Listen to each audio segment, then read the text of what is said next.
Hi friends. आज एक और कंपनी का एनालिसिस करने जा रहा हूँ मैं। उसका नाम है वोडाफोन आइडिया और आज आप देख रहे होंगे कि मेरे पास कोई डायरी नहीं है। वोडाफोन आइडिया एक बेसिकली टेलीकॉम सेक्टर की कंपनी है। आप जानते ही हैं कि इस मार्केट को अगर देखा जाए तो टॉप 3-4 प्लेयर जो अगर बड़े बड़े देखे जाएँ तो सबसे पहले जियो है, जिसका अभी तक लिस्टेड कंपनी नहीं है, लेकिन वो सबसे बड़ी मार्केट कैप के साथ है with the maximum number of subscriber. दूसरे नंबर पे भारती एयरटेल है और तीसरे नंबर पे वोडाफोन आइडिया है। उसके बाद बीएसएनएल भी है। तो ये 4 टॉप कंपनियां हैं बेसिकली। आज मैं इसको इसलिए डिस्कस कर रहा हूँ, उससे पहले मैं एक आपको डिस्क्लेमर भी दे दूँ इसका। बेसिकली जो वोडाफोन आइडिया है इसमें मैं इन्वेस्टेड हूँ and it was very early days. जब मैं मार्केट में बस आया ही था और उसी समय इनका एक एफपीओ आया था, तो मैंने एफपीओ में अप्लाई किया था बेसिकली और मुझे अलॉट हो गया था। तब मुझे पता नहीं था कि वोडाफोन आइडिया क्या हाल में है क्या नहीं है, तो नया नया था, मार्केट में सीख रहा था, तो इसलिए अप्लाई कर दिया। तो तब तक तो कुछ दिन तो ठीक चला। मुझे लगा मैं लंबा बैठूंगा, लॉन्ग टर्म होल्डिंग करूंगा इसमें, तो लॉन्ग टर्म होल्डिंग के लिहाज से रख के चला और 11 रुपये पे लिया था। तो और वो करीब 17-18 तक गया, लेकिन आई डिडेंट, मैंने 17 के आसपास नहीं गया था शायद, मेरे ख्याल से 14 या 16 के आसपास, 17 के आसपास था। खैर जो भी प्राइस एक्शन था उसको छोड़ देते हैं बेसिकली। तो तब ये सोच कर चले थे कि लॉन्ग टर्म के हिसाब से चलेंगे, तो इसलिए लेके बैठ गए। उसके बाद स्टॉक जो है वो नीचे गया, काफ़ी नीचे गया, और ये कुछ मेरे साथ अकेले के साथ नहीं हो रहा। तो करीब करीब 15% सब्सक्राइबर्स जो हैं वो रिटेल इन्वेस्टर्स हैं। ठीक है, 15% का नंबर आपको कम लग रहा होगा, तो मैं एक और नंबर देता हूँ। 61 लाख लोग हैं जो इस शेयर में इन्वेस्टेड है बेसिकली। 61 लाख लोग भरोसा करके चल रहे हैं कि वोडाफोन आइडिया जो है वो फिर ठीक हो जाएगी।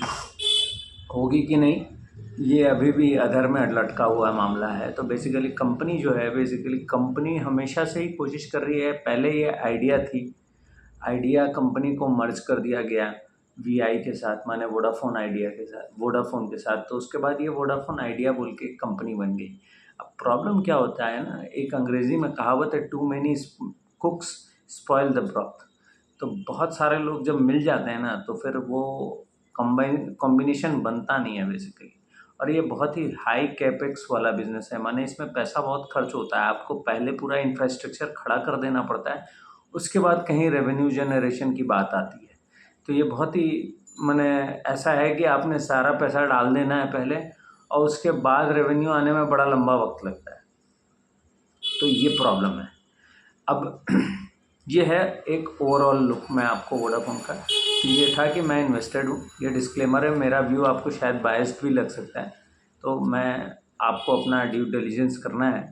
तो इस समय वोडाफोन आइडिया का मैं बहुत ज़्यादा फिनेंशियल्स में नहीं जाऊँगा, क्योंकि फिनेंशियल्स ऑलमोस्ट सबको कुछ ना कुछ पता ही है, ऐसा कुछ भी नहीं है जो छिपा हुआ है।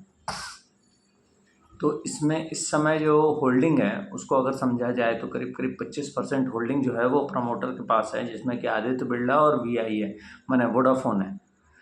वोडाफोन और आदित्य बिरला मिलाकर करीब 25% पे हैं। भारत सरकार करीब 49% पे है, और 15% मैंने बताया आपको कि वो करीब करीब हम रिटेलर्स के पास में हैं। करीब उनकी संख्या 61 लाख है, और बाकी 5 और 4% जो है वो बेसिकली एफआईआईज़ और डीआईआईज़ के पास में ये स्टॉक पड़ा हुआ है बेसिकली। अब प्रॉब्लम क्या है? प्रॉब्लम देखिए, बिज़नेस में जो मैं बेसिक प्रॉब्लम बिज़नेस के अंदर देखता हूँ उससे बात शुरू करते हैं। सबसे पहली प्रॉब्लम ये है कि इस बिज़नेस की सबसे बड़ी प्रॉब्लम ये है कि टेलीकॉम सेक्टर की कंपनी होने के नाते आप बहुत सारे सरकारी रेगुलेशंस के अंदर आते हैं। बेसिकली सबसे बड़ी प्रॉब्लम जो बिज़नेस की है वो ये है कि आप सरकार के दबाव में हमेशा रहेंगे, आप चाहे जो कर लें। सरकार का नियम बनेगा तो आपको उसको मानना पड़ेगा। तो प्रॉब्लम यहाँ ये है, गवर्नमेंट इसको कंट्रोल करती है, और इसमें मैं गवर्नमेंट को पूरी तरीके से गलत नहीं कह रहा हूँ, इसके भी कई पार्ट हैं। तो चलिए पहले एक एक करके बात करते हैं। पहले मैं प्रमोटर पे बात करूँगा। प्रमोटर्स जो हैं वो बेसिकली इतना ज़्यादा कैपेक्स ओरिएंटेड ये बिज़नेस है और बिज़नेस इतना अच्छा चल नहीं रहा था। बेसिकली जो प्रमोटर्स हैं इस कंपनी में वो इंटरेस्टेड नहीं है इस बिज़नेस में। वो बेसिकली इस बिज़नेस को क्विट कर जाना चाहते थे। तो उन्होंने सरकार ने जब इसको बचाने के लिए सरकार जब पहली बार में आई थी और उन्होंने अपना हिस्सेदारी ली थी, तो तभी वो उसके पहले जो बातचीत चल रही थी प्रमोटर से, तो प्रमोटरों का ये कहना था कि हम इस बिज़नेस को छोड़ देना चाहते हैं, हम इससे एग्ज़िट करना चाहते हैं। वो उन्होंने ये मंशा जताई थी, लेकिन सरकार ने कहा कि देखिए आप देश की इतनी बड़ी कंपनी हैं, आदित्य बिरला जी का नाम शामिल है इसमें, तो कहा गया कि आप इतनी बड़ी कंपनी हैं, आप इसको चला रहे हैं, आप इसको चलाएँ, हमसे जो मदद होगी हम देंगे आपको। तो फिर वो राज़ी हुए इस पर। उसके बाद फिर एफपीओ आया, करीब उसमें 18,000 करोड़ रुपए कंपनी ने जुटाए। फिर आदित्य बिरला जी ने खुद 2,000 करोड़ रुपए इसमें डाले, तो करीब करीब 20,000 करोड़ रुपया तो उस समय आया।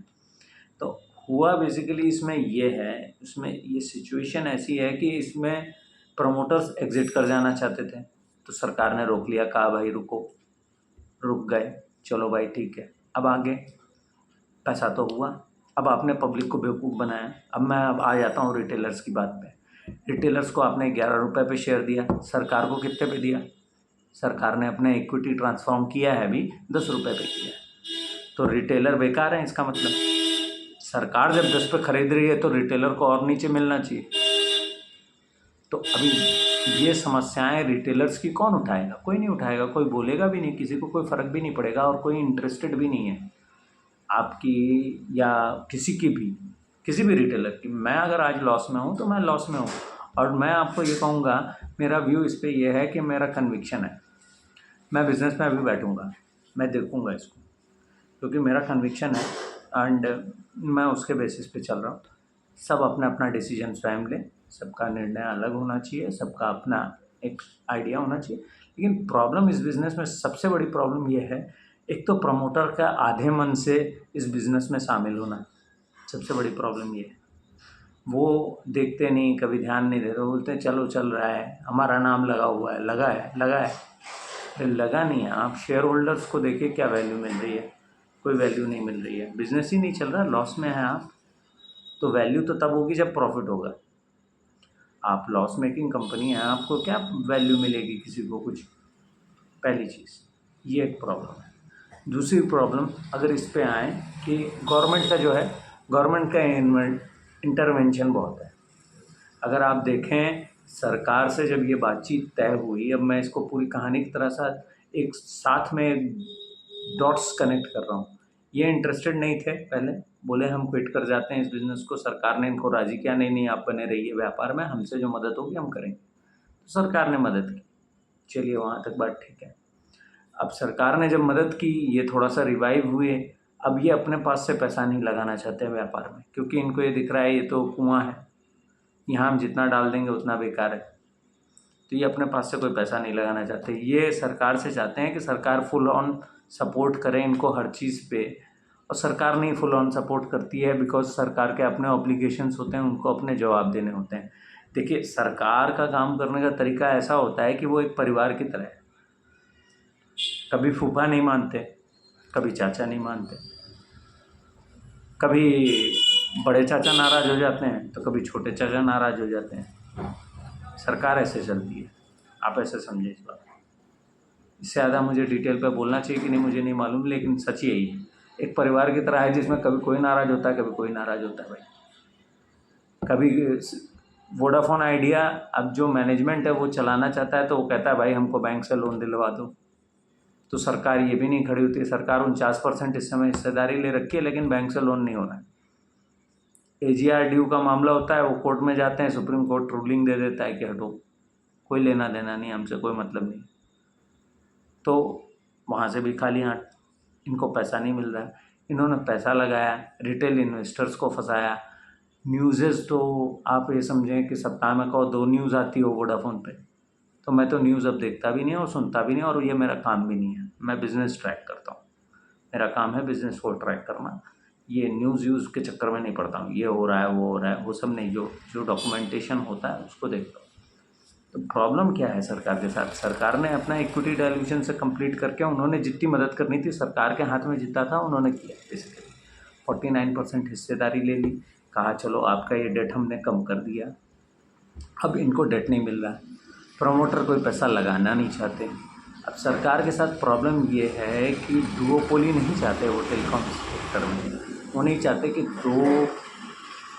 दो ऐसे टेलीकॉम ऑपरेटर हो जाएं कि भारती एयरटेल और जियो जो है वो दो ऐसे स्थिति बन जाएगी कि दोनों आपस में तय करेंगे और कहेंगे चलो तुम भी 10 रुपये बढ़ाओ, मैं भी कहता हूँ चलो मैं भी 15 रुपये बढ़ा देता हूँ। तो कस्टमर्स के पास ऑप्शन कुछ नहीं है, इसलिए सरकार चाहती है कि वोडाफोन जीवित रहे। तो चक्कर ये है बेसिकली, लेकिन सरकार पूरी तरीके से मदद भी नहीं कर रही है। प्रॉब्लम क्या है, डिपार्टमेंट ऑफ टेलीकम्युनिकेशन चिट्ठी लिखकर मंत्रालय को कहता है, मंत्रालय टेलीकॉम मंत्रालय कहता है ठीक है चलो बढ़िया बात है, आगे वो गए आगे फिनेंस मिनिस्टर के पास, तो फिनेंस मिनिस्टर ने उस चीज़ को फिर विथहोल्ड कर दिया। उन्होंने कहा भाई फिनेंस का मामला है, पैसा तो मुझे देना है तो मैं नहीं दूंगा। मैं आपको डिटेल में नहीं जा रहा हूँ अगर, लेकिन आप कोर में जाएंगे तो आपको पता चलेगा ये स्थिति है। बेसिकली फिनेंस डिपार्टमेंट ने जब मना कर दिया तो ये मजबूरी बनी, फिर डीओटी ने, डायरेक्टर ऑफ टेलीकम्युनिकेशन ने पीएमओ को एक चिट्ठी लिखी है इस समय।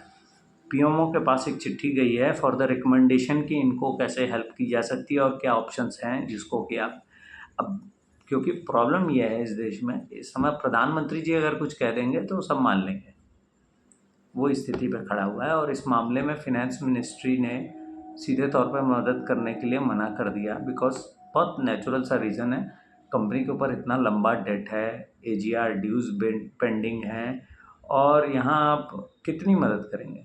अगर आप फिनेंशियल के लेवल से देखें तो कंपनी का इस समय रेवेन्यू 11,000 करोड़ का है, जिसपे कि कंपनी अगर ओपीएम लेवल पे देखा जाए, ऑपरेटिंग प्रॉफिट मार्जिन के लेवल पे देखा जाए, तो कंपनी इस समय भी 42% पे है। माने 100 रुपये का अगर सामान बेच रहे हैं तो 42 रुपये का प्रॉफिट है। लेकिन प्रॉब्लम कहाँ आती है, जब 42 रुपये का प्रॉफिट होता है उसके बाद जो इनका, और जब ये नीचे जाते हैं तो इनका इंटरेस्ट और डिप्रिसिएशन का जो कॉस्ट बन रहा है अकाउंटिंग एंट्री के बेसिस पे, वहाँ इनको लॉस हो रहा है। करीब करीब 6-6,500 करोड़, 6600 करोड़ का इनको लॉस है इस क्वार्टर में। तो प्रॉब्लम वहाँ खड़ी हुई है। बेसिकली ये इंटरेस्ट का बर्डन है इनके ऊपर, ये एजीआर ड्यू दे नहीं पा रहे हैं। अब सरकार 49% से ऊपर जाना नहीं चाहती है, क्योंकि उसके ऊपर जाएंगे तो फिर ये सरकारी कंपनी हो जाएगी, सरकार एक और बर्डन नहीं लेना चाहती है। ऐसी सिचुएशन में रास्ता क्या है, आप डुओपोली भी नहीं चाहते, आप ये भी नहीं चाहते हैं। प्रॉब्लम क्या होता है, सरकारों में काम करने का तरीका ये होता है कि जब तक सांस तक ना बन जाए ना, जब तक कोई मरने को ना हो ना, तब तक सरकार नहीं आती। बहुत खुलकर बोलता हूँ मैं, साफ बात करने के लिए मेरी आदत है, मैं बहुत साफ बात करता हूँ इस मामले में। तो सरकार को पता है कि इसकी डेडलाइन मार्च तक है, इसीलिए वोडाफोन के जो मैनेजमेंट है उसको आप देखेंगे, उन्होंने ऑलरेडी चिट्ठी लिखकर ये कह दिया है कि भाई अगर आप मेरी मदद नहीं करोगे तो हम सितंबर के बाद अब आगे अपने पास से कुछ नहीं कर पाएंगे। तो वो अपने तरफ से इनको पहले से बता रहे हैं कि भाई आपने डिसीजन करना है, आपने मदद करनी है, आपने तय किया था पहले दिन पे, या तो गलत फैसला था या आज गलत फैसला है, आपने तय कर रखा है आपने मदद करनी है, लेकिन आप कर नहीं रहे हो मदद। तो प्रॉब्लम वहाँ है कंपनी के साथ। कंपनी को प्रॉब्लम वहाँ है कि सरकार का जो है, अगर दिशा निर्देश साफ है कि वो मदद करेगी वोडाफोन आइडिया की, तो उनको अपने डिसीजन को एक बार में लेकर ख़त्म करना चाहिए। वो हो नहीं रहा, वो पेंडिंग होता है। वो तब होता है, मैंने वही कहा ना कि जब कोई मरने की स्थिति पे होता है तो फिर हॉस्पिटल ले जाया जाता है, वो वाली स्थिति है वोडाफोन पे। तो बेसिकली और बाकी सारे मैट्रिक्स और फिनेंशियल्स की बात मैं इस वीडियो में इसलिए नहीं कर रहा हूँ ज़्यादा, क्योंकि फिनेंशियल्स में कुछ देखने को बचा नहीं है। मैंने आपको बहुत सरल भाषा में समझाया कि 100 रुपये की चीज़ अगर ये बेच रहे हैं तो 42 रुपये का इनको फ़ायदा हो रहा है ऑन द ओरिजिनल लेवल। लेकिन इनका प्रॉब्लम है सबसे बड़ा debt. The tiger in the room is debt. इनके ऊपर जो डेट है, डेट बहुत हाई है, जिसके पीछे इनका हर मैंने पर क्वार्टर इनका डेट का जो पेमेंट के पीछे करीब 24,000 करोड़ है। कंपनी की रेवेन्यू 11,000 करोड़ है और डेट का रीपेमेंट के पीछे जो इंटरेस्ट जा रहा है वो 24,000 करोड़ है। तो आप ये समझिए कि ऐसी स्थिति में जब कोई कंपनी होगी तो वो कैसे प्रॉफिटेबल होगी। तो और बाकी सब सारे डेप्रिसिएशन और ये सारे एडजस्टमेंट करने के बाद नेट लॉस इनका करीब करीब 6600 करोड़ है। अब ये तक तो हुई, यहाँ तक तो हुई इस पूरी परिस्थिति का, इस पूरी सिचुएशन का आपको एक व्यू मैंने दिया कि क्या स्थिति पे खड़ी है कंपनी। वे फॉरवर्ड क्या दिखता है? वे फॉरवर्ड मुझे जो दिखता है कि सरकार इसमें मदद करेगी, इसकी संभावना मुझे ज़्यादा दिखती है, क्योंकि सरकार के पास विकल्प कुछ है नहीं, क्योंकि वो डुओपोली नहीं चाहेगी। डुओपोली होने से प्रॉब्लम ये है कि फिर आप रोक किसी को नहीं पाएंगे, तो कस्टमर्स के ऊपर प्रेशर बनेगा और सेंसिटिव इशू है, हर कोई फ़ोन यूज़ कर रहा है इस समय। तो अगर आप इतना ज़्यादा कॉस्ट बढ़ जाएगा तो इस पर सरकार को काफ़ी प्रॉब्लम हो सकती है। तो सरकार को हेल्प करना है, लेकिन मेरा वही कहने का मतलब है हर चीज़ जो करने आए हैं तो जब तक आदमी हॉस्पिटल नहीं पहुंचेगा तब तक सरकार ही लेगी नहीं। ये प्रॉब्लम है सरकार के साथ। सरकार को जो डिसीजन करना है, इवन कंपनी, यहाँ तक जो लेटेस्ट कॉन कॉल हुआ, कंपनी ने कहा कि हम छोटा मोटा 5-7 हज़ार करोड़ का, कहीं से उड़ती उड़ती खबर एक न्यूज़ आई थी, कंपनी डेट लेने की कोशिश कर रही है कहीं से प्राइवेटली। तो कंपनी तो अपने लेवल से काम करने की कोशिश कर रही है, पर सरकार का ये जो इंटरवेंशन है ना, ये प्रॉब्लम है। गवर्नमेंट का किसी भी बिज़नेस में अगर इंटरवेंशन होता है तो वो एक सबसे बड़ी प्रॉब्लम होता है। अगर आप कहते हो कि नहीं हम 49% हिस्सेदारी भी है और आप सुन भी नहीं रहे, ये क्या बात है? ऐसे थोड़ी होता है। या तो फिर 49% हिस्सेदारी मत रखो यार। अगर आपने ले रखा है, आपने जिम्मेवारी ली कि नहीं हम इसको चलाएंगे, तो फिर डिसीजन लेके ख़त्म करो। और रोज़ मंत्री नए नए तरीके के बयान करते हैं, कभी कहते हैं हम हैं, कभी कहते हैं हम नहीं हैं, कभी कहते हैं हम हैं, कभी कहते हैं नहीं हैं। कुछ क्लियर नहीं होता है कौन क्या कर रहा है। बाकी बात कंपनी का जहाँ तक है, कंपनी ने जितना भी पैसा अभी तक उठाया है, मेरा जो कन्विक्शन बनता है कंपनी का, जो अगर आप देखें ARPU इस समय करीब 177 रुपये पे है इस क्वार्टर, जो कि पिछले साल अगर वाई ऑन वाई बेसिस पे देखा जाए तो करीब 15-16% बढ़ा है। और एक्सपेक्टेड ये है कि आगे आने वाले समय में 5G सर्विसेज शुरू होंगी तो यहाँ से भी ये रेवेन्यू, ARPU तो ऊपर जाने वाला है। तो रेवेन्यू तो कंपनी का बढ़ने वाला है, ये मुझे दिखता है जितना मैं देख रहा हूँ उसको। दूसरी चीज़ जो मेन मैट्रिक्स है कंपनी का, जो है सब्सक्राइबर चर्निंग हो रही थी, सब्सक्राइबर लॉसेस बहुत हो रहे थे। वो मुझे लगता है कि कंपनी का सब्सक्राइबर चर्निंग जो है वो एक जगह जाकर अब रुकने के बाद आगे बढ़ने की तरफ है। लेकिन प्रॉब्लम यही है कि कंपनी जो इतना इन्वेस्टमेंट करती आई अब तक अपने 4G नेटवर्क पे और 5G नेटवर्क पे, अगर उसमें फुल ऑन सपोर्ट इसके बाद का, माने कोई चीज़ आप करो, माने जैसे खाना बनाओ, बहुत सरल भाषा में समझाऊंगा तो आपको आसानी होगी। जैसे आप दाल बना रहे हो, अब दाल में नमक ना डालो, या दाल में कहोगे मैंने भाई हमने दाल में छौंकना नहीं लगाना है, दाल सिंपल बनेगी, तो कौन खाएगा? तो वो वाली स्थिति है। तो वोडाफोन ने शुरुआत कर दी है, अब उसको ख़त्म करने में मदद नहीं मिल रही है। बैंक्स के अपने रीज़न हैं, वो कह रहे हैं भाई ये पैसा नहीं देंगे, हम कैसे दे दें और पैसा। तो ये सारा सिचुएशन बना हुआ है। इसमें क्या है कि मुझे नहीं मालूम है, मेरा डाउट एक गलत तरफ जाता है, लेकिन जाना नहीं चाहिए, पता नहीं, बट मैं थोड़ा सा गलत भी तरीके से देखता हूँ इस चीज़ को। पता नहीं क्या है, लेकिन कुछ तो है गलत, कुछ तो गलत है। अगर इंटेंशन क्लियर है कि मदद करनी है तो फिर इतना सोचना क्या है, किस बारे का, क्या क्या चीज़ है जो रुक रही है।